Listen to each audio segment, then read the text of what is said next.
क्योंकि इतना ज़्यादा मेरे को मेंटली हैरास किया इस लड़की ने, इस औरत ने।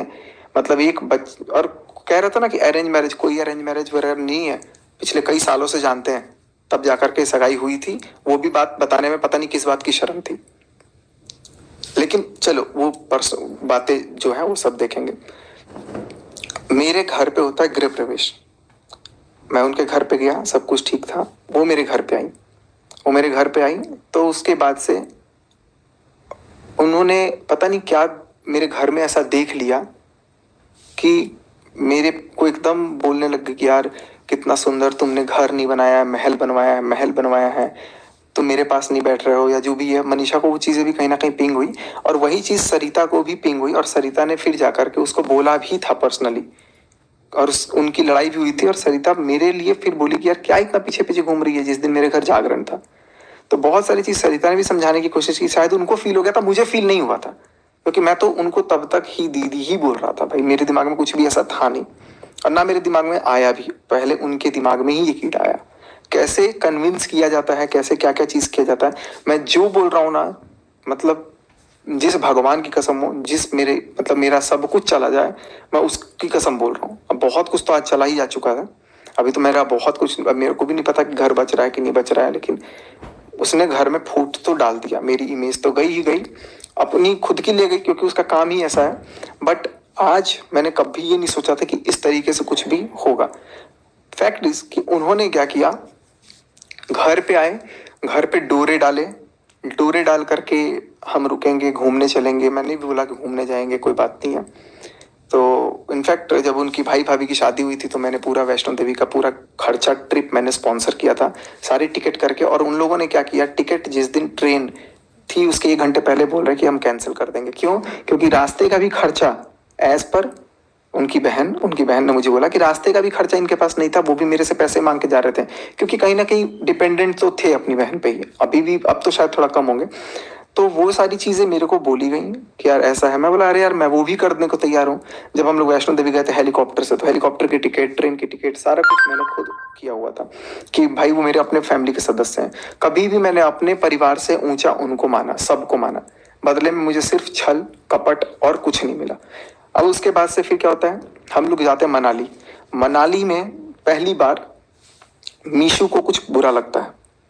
अब मुझे नहीं पता ये बात मीशू एडमिट करेगी कि नहीं। मीशू आज भी प्लीज एडमिट कर लेना, अगर ऐसा है तो मैं रिक्वेस्ट करूंगा, क्योंकि तुमने वीडियो कॉल पे तो उसके डर से चुप थी, अब लेकिन तुम खुली हो तो मुझे अच्छा लग रहा है कि कम से कम सच के लिए आज खड़ी हो। उस नीतू मेहना तक को इतना इन लोगों ने वो कर दिया बदनाम। नीतू मेहना के छोटे कास्ट से इनको प्रॉब्लम है, उसके घर का पानी क्यों कौन पीता है, ऐसा ऐसा भी बोला जाता है घर में। नेहा को नहीं था, बाकी सबको था। फिर मैं सोचता था कि यार, फिर बाद में ये मेंटेलिटी चेंज भी हुई, लेकिन नीतू मेहना के साथ वाकई में बहुत जास्ती की गई है। मैं इस बात को कहीं से डिसएग्री नहीं करूंगा, और उसको कहीं ना कहीं नीतू नीतू के खिलाफ कभी कभी मुझे भी भरा गया। तो मैं मतलब कुछ खिलाफ तो नहीं बोला हूँ, लेकिन मेरे और नीतू दी से, लेकिन नीतू दीदी अभी भी, इनफैक्ट मैं, मेरी 3 दिन से उनसे लड़ाई हो गई है। वो खुद लड़ी, मतलब उनको भर दिया उन लोगों ने कि मैंने कुछ रिकॉर्डिंग भेजी है, लेकिन मैंने रिकॉर्डिंग भेजा ही नहीं है। इस बात को प्रूव कर दे कोई कि मैंने नीतू मेहना की कोई रिकॉर्डिंग भेजी है, बस ये फंसाने के लिए। नीतू मेहना के घर का पानी क्यों पिया जाता है? वो पुनीत मेहना जो उसका पति है, पिंकी भैया, वो जान छिड़क के एक आवाज में एक आंसू सुनकर ना तुरंत भाग जाता है वह इंसान, और उस इंसान के बम पे भी लात मार दिया इन लोगों ने। कोई एक इन्फ्लुएंसर साथ खड़ा नहीं रह पाया। आज मेरे पास है सब, आज मेरे पास है सब। मैंने गलती करी है भाई, सबने मेरे को समझाया, मेरे को राहुल मम्पी ने इतना समझाया। आज अब वीडियो डाल दिया ना, उसके बाद भी दिल है उसके पास, जिगरा। वीडियो डाला कि रिश्ता नहीं रखना, ये नहीं रखना, वो रखना, उसके बाद भी मेरे से बात करके मेरे को समझाया, भाई ऐसा, भाई वैसा, भाई ये चीज़, भाई वो चीज़। वो होते हैं दोस्त। अमित किट्टो आए, सृष्टि आयुष मेरे लिए हर वक्त खड़ी रही, प्रीति शुक्ला खड़ी रही, फिर से सारी निक्की सुमित खड़े रहे, मतलब सरिता खड़ी रही। सरिता का कोई मेरे पास नहीं आया, मनीषा का शायद आया हो। आकांक्षा का बहुत बार कॉल आया, बहुत वरीड थे आकांक्षा, अनूप। मैं सबसे आज सॉरी बोलूंगा भाई। देखो कहीं ना कहीं आकांक्षा अनूप के खिलाफ बोलने के लिए भी मेरे को उन्होंने प्रोवोक किया।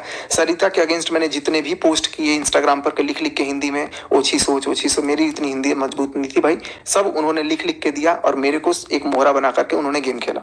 मुझे अब ये सब चीजें लग रही हैं, मैं तो तुम्हारी हेल्प कर रही हूँ, मैं तो तुम्हारी हेल्प कर रही हूँ, मैं खुद नहीं बोलूंगी, खुद नहीं बोल सकती हूँ। और बंद कमरे का राज कुछ भी नहीं है बंद कमरा में। देखो वो होता तो मैं वो भी बोल देता। मैं सिर्फ नॉर्मल एक दवाइयाँ देने गया था हेडेक की, उसको बहुत बड़ा बना दिया गया बंद कमरे का राज।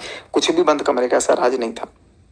लेकिन मेरे से ये सारी चीजें करवाई गई, सबके अगेंस्ट मेरे को करवाया गया, मेरी लड़ाई होने लग गई, सबसे कंट्रोवर्सी होने लग गई, हर किसी से।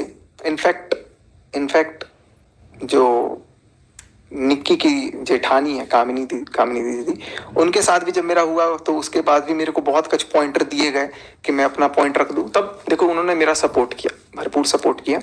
और मैं इस बात से डिसएग्री नहीं करूंगा कि हर कदम पे उन्होंने मेरा इस बारे में सपोर्ट किया, और सपोर्ट इसलिए किया क्योंकि वो मेरे को शायद अपना मानती भी थी। बट ये मुझे नहीं समझ में आया कि इसके पीछे भी शायद ये कोशिश होगी कि कैसे इसको कर लो। देखो कह रहे हैं ना कि मुझे तो बाद में पता चल रहा है कि सगाई में सरिता को भी बुलाया गया था। वो तो सरिता ने एकदम मुंह पे थूक दिया कि ये मेरे को बता नहीं पाई, बाद में पता लगा कि अच्छा ऐसा भी है। तो क्या है क्या नहीं है मेरे को, मैं जब तक मेरे पास वो प्रूफ नहीं है मैं एकदम श्योरिटी के साथ तो वो चीज़ नहीं बोलूंगा, लेकिन वो लोग शायद बता दें आप लोगों को। बट इतना खुद के सब्सक्राइबर्स थोड़े क्या बड़े हो गए, खुद की चैनल थोड़ी क्या बड़ी होगी, घमंड आ गया खास करके भाई साहब में। भाई साहब का 1 मिलियन का चैनल है। 1 मिलियन के चैनल पे आते आते आज मेरे से ज्यादा सब्सक्राइबर हैं। उनको शॉर्ट्स के चैनल है तो शॉर्ट्स के तो चलो हो जाता है सब्सक्राइबर जल्दी। उनको इतना गुरूर आ गया कि वो अपने चाचा जी के घर में जाके ये बोल रहे हैं, अरे सरिता से और सचिन से ज्यादा व्यूज तो मेरे आ रहे हैं। ये बात भी आपकी बहन ने मुझे बताया कि वो तो देखो ना ऐसे ऐसे जाकर के बोल रहा है तुम्हारे बारे में। और सबसे ज्यादा प्रॉब्लम आपकी बहन को ही था आपसे, मतलब जो भाई आज खड़े हो रहे हैं ना, स्टैंड ले रहे हैं, मेरे से लाइव वाले दिन भी कम्युनिटी उन्होंने ही डलवाई।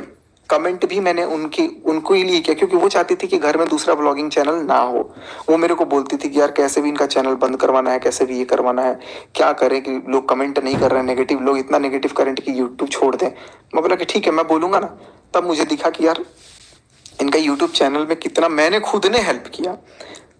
इनके भी दोनों के चैनल पे मेरे से जितना जब भी हेल्प सपोर्ट मिला ना, खाली इन दोनों के नहीं, जितने भी क्रिएटर्स जब भी बोलते हैं ना कि भैया ये सपोर्ट बताओ, क्योंकि टेक्निकल शायद सबको लगता है कि इंजीनियर है भाई, पढ़ा लिखा है, दिमाग है इसके पास तो बता देगा, सपोर्ट कर देगा या जो भी है।